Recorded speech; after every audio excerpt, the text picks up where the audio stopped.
This video is going to be a case review. This isn't the type of video that I usually make on this channel, but I checked my email a couple of weeks ago for the first time in a while, and I was surprised to see that Okinos, like the case company, had actually reached out to me, and they actually wanted to send me out a case to review on a video. That being their new Cypress 3 wood, which actually only just showed up on Amazon like probably 3 weeks ago at this point. And it currently retails for $58, and it was just $55 a couple of days ago, so I don't know if it actually went up or if it's just a little minor fluctuation, but in the range of $55 to $60 is where this case sits. So I accepted that offer, they shipped it to me, and here we are. I'll go over the unboxing, my initial impressions, what I think about it after my initial impressions, some of the general specs, dimensions, that kind of thing. And then I'm actually going to build a computer inside of the case to get the full experience. Although Okinos did send this case out to me to review free of charge, there was no money that exchanged hands, and I have not been told what to say. They pretty much just sent it to me for free and said, we're excited to see what you do with it. So I have no instructions, I'm not being told to say anything in particular, and all opinions in this video will be my own. I've already unboxed it, so the first thing I'm gonna do is just cut to that footage right now so that you can see me unboxing it and what I initially thought of it. Unfortunately, I couldn't use my actual microphone for the unboxing, so the quality is not gonna be great, but hopefully that's not too big of a deal, and then I'll come back here for the next section. Alright, so yeah, right here's the box. This is what it will actually ship in if you buy it yourself. Mine was double boxed, I'm assuming just for safety, but this is what we actually need in the box here.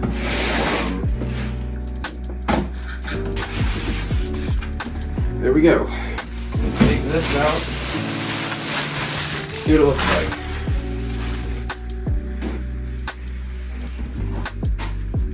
Okay, that's actually pretty nice. I like that.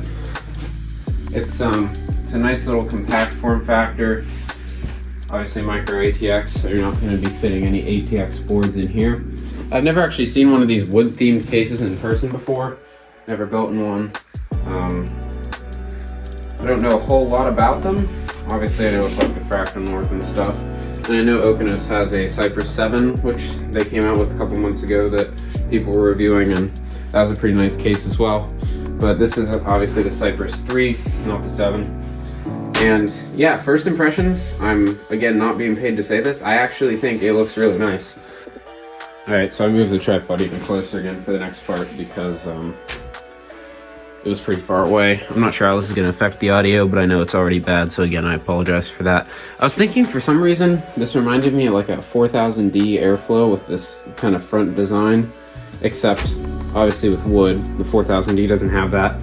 And this is actually a really compact case. It's a lot smaller than I was expecting it to be. And something else I thought would also be a good idea is to compare it to the Aqua 3. Now I actually have an Aqua 3 right here. As you can see, they're pretty much the same size. It's slightly bigger maybe. Yeah, it's a little bit bigger. And obviously the design isn't fish tank like this one is. It's a solid side panel, not solid, still ventilated, but not glass is what I'm trying to say. But overall the size, like they're very close. It just seems to have really good build quality from what I've seen so far, because for example, even something like this, the way you take the side panel off is that. It's not like some of the other cheaper cases where you have to unscrew 4 screws from the glass in the front and then like pull it off. It sits nicely in these little grooves, push it in, screw it in, done. And that's probably my favorite way to take side panels off. So back panel, slightly different. It seems like it just a little bit loose there, but you can just pull it off. Back panel's not really that important. I don't care about it a whole lot because you're not going to use it all that much once you've completed the build. But inside here, sorry if I'm talking a little bit fast, it comes with this accessories box, and I don't actually know what's in here, so let me open it up and I'll tell you. So what we got here is 2 extra PCIe slot covers, bag of screws, and some zip ties. So that should be everything you need. Hard drive cage right here, some good PSU ventilation, that's important. The fan cables are all tucked up here nicely, so they'll be easy to cable manage when we do get around to that. And speaking of the fans, it's coming with 4 included 120mm black fans. Now these are not ARGB, so if you're looking for an RGB case, that might be a deal breaker for you. And then in here, I'm going to untie these cables that we got here so I can show what we're working with. As far as front I/O goes, it's actually down here and not on the top like a lot of cases. But you've got the power button. I'm assuming this is an RGB or reset switch button. Combination audio jack, and then 2 USB Type A ports and a USB-C port. I do not know off the top of my head what the specifications are for these, what speeds they run at, but I'll put that up on the screen for you to see.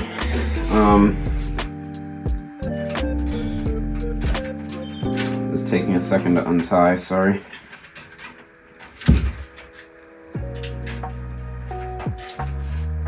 Yeah, okay.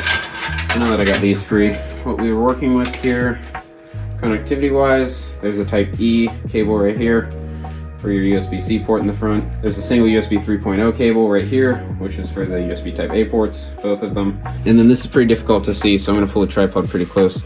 But a reset LED switch. Alongside that, we've just got the power LED and the power switch cable, and then the front panel HD audio cable. All standard stuff. Up here at the top for cables as well are all of the fan cables. They're all bunched up here just to make it neater. These are not Molex, which is good, but they are only DC control. They're not PWM, which is slightly unfortunate. Yeah, so honestly right now I'm trying to think of other things I can mention. There's a top dust filter here, and looks like you can fit 2 120mm or 140mm fans up at the top. Dust filter on the bottom over the PSU, and it looks like you just pull that out by kind of warping it a little bit. You can obviously unscrew the hard drive cage here from the bottom if you want more cable management room. That's probably what I'll end up doing whenever I build in this. But the one thing I will say I do not like about this case is that these are the punch-out type of PCIe slot covers. You can't just unscrew them. Once you punch them out, they're out for good, which is why they included these here as well. So once you punch out the ones for, say, your graphics card or whatever PCIe card you use, if you end up wanting to put them back in and take out whatever that PCIe card was, then you use these.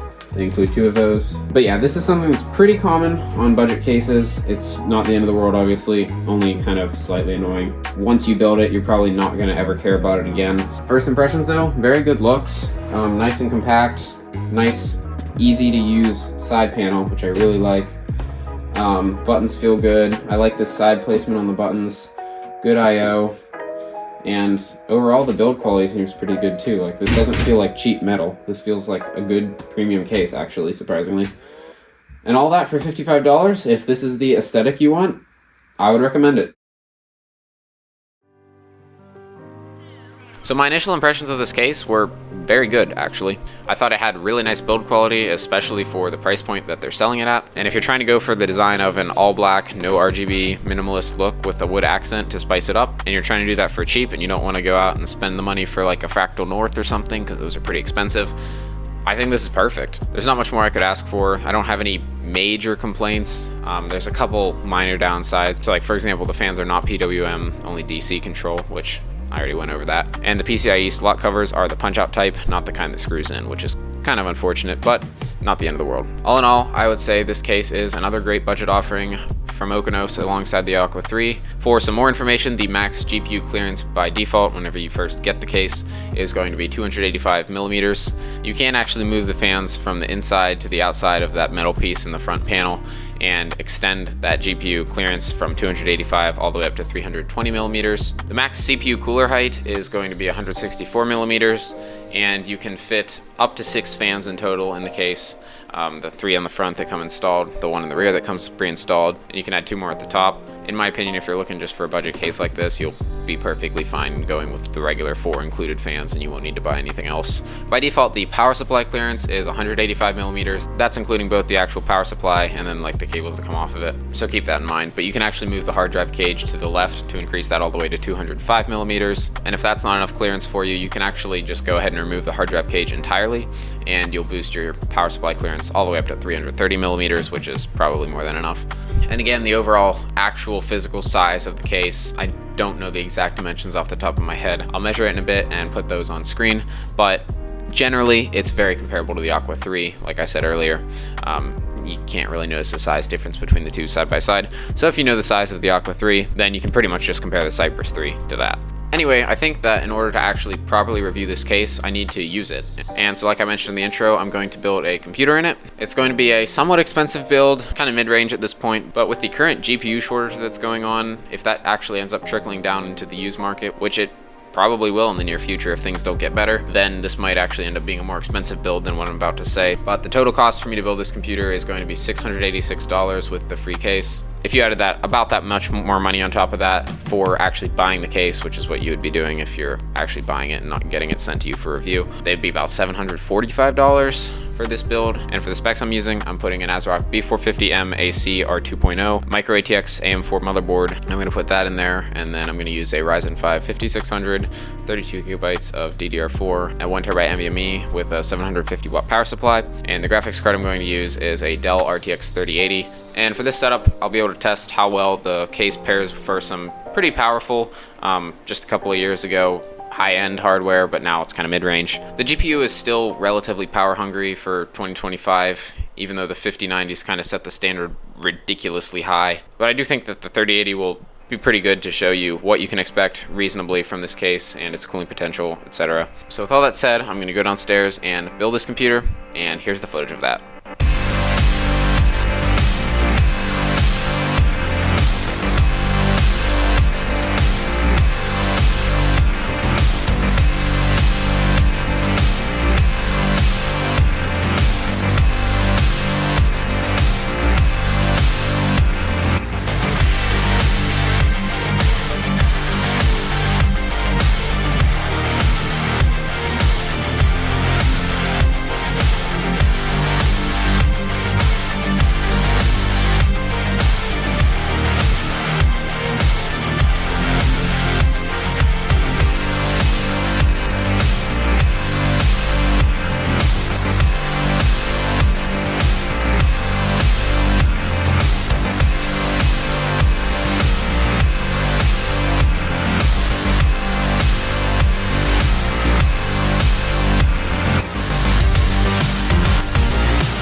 Okay, so I also quickly benchmarked this computer on Black Ops 6 to make sure it ran good, and I tested it at 1440p with the Ultra preset and Max FOV, and as you can see by the Afterburner overlay in the top left, at 1440p with Ultra settings again, it was averaging probably around 85 FPS on average, and the lowest it ever dipped was I think 68 is what I saw, and this is with the native resolution and Ultra settings as well, obviously, so if you turn down the settings or enabled upscaling, it would do quite a bit better as well, and overall it's just pretty good performance for the price I paid.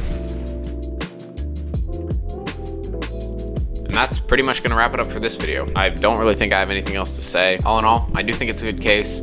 I would not be recommending it if I didn't think it was a good case. It's got good build quality, nice aesthetics, and it all comes in at a pretty low price, making it really good value. If it's the design that you're looking for and that's the kind of build that you want to do, then I would recommend it. I guess I'd like to restate again that all opinions in this video were my own. I was not paid any money for this video, and I was not told to say anything in particular either. If I didn't think it was a good case, I would not be recommending it. I don't really know what I'll do with it just yet, but whatever I do end up doing with it, I will update you with that in my PC flipping series if you're interested in watching that. Speaking of that, if you're interested in watching some other videos from my channel, you can either subscribe or click on whatever video I throw up here on the end screen. I don't really know what I'll put on there yet, but I'll figure something out. But regardless, have a great day, and thanks for watching.